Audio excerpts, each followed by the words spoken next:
দাদা একটা টিকিট দেন তো। কোথায় যাবে? মায়াপুর। মায়াপুর? আপনার ব্যাগটা সরান।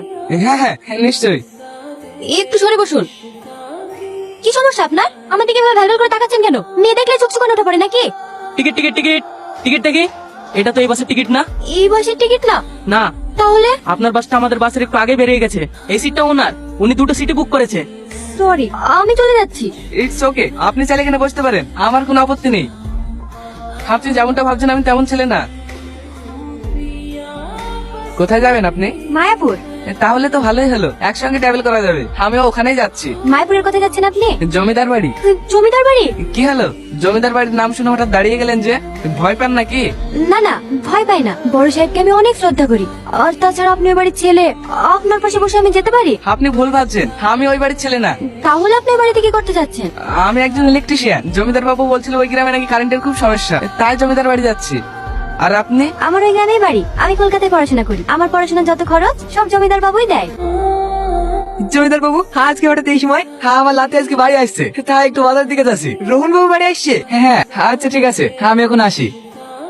সত্যি আমাদের জমিদার বাবু অনেক বড় মনের মানুষ। হ্যাঁ রে, আমি যখন খেতে পাইছিলাম না তখন আমাকে এই জমিটা দিয়েছে চাষ করার লেগে। মায়াপুর মায়াপুর মায়াপুর, নামুন নামুন নামুন। ওই তো জমিদার সাহেবের গাড়ি। আপনাকে নিতে এসেছে নাকি? হ্যাঁ, আমি তো এই গ্রামের কিছু চিনি না, তাই জমিদার সাহেব গাড়ি পাঠিয়ে দিয়েছে মনে হয়। ঠিক আছে, যান তাহলে। তুমি হেঁটে যাবা? হ্যাঁ। তুমিও এসো আমার সাথে। না না, আমি হেঁটেই চলে যাব। কি করু এসে শুরু? আরে ওসব কিছুই না, চ।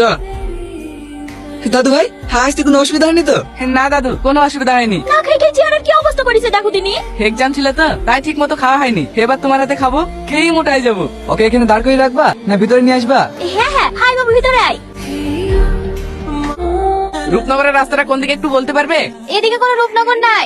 রূপ তো আছে। মানে তুমি? সরি, আপনি?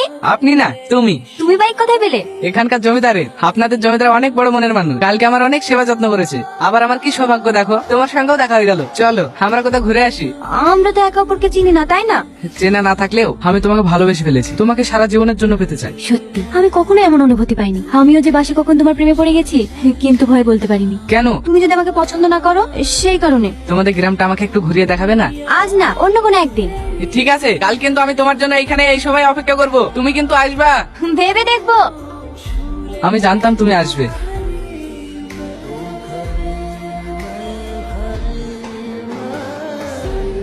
আচ্ছা, তুমি আমাকে কখনো ছেড়ে যাবে না তো? জীবনে যতদিন বাঁচবো তোমাকে নিয়েই বাঁচবো। দাদু, আমি নিজের হাতে আপনার জন্য পায়েস বানিয়ে এনেছি, খেয়ে দেখুন তো কেমন হয়েছে। তুই তো অনেক বড় হয়ে গেছিস, কবে বাড়ি আসলি? এই তো কিছুদিন হলো দাদু। পড়াশোনা ঠিকঠাক চলছে তো? হ্যাঁ দাদু।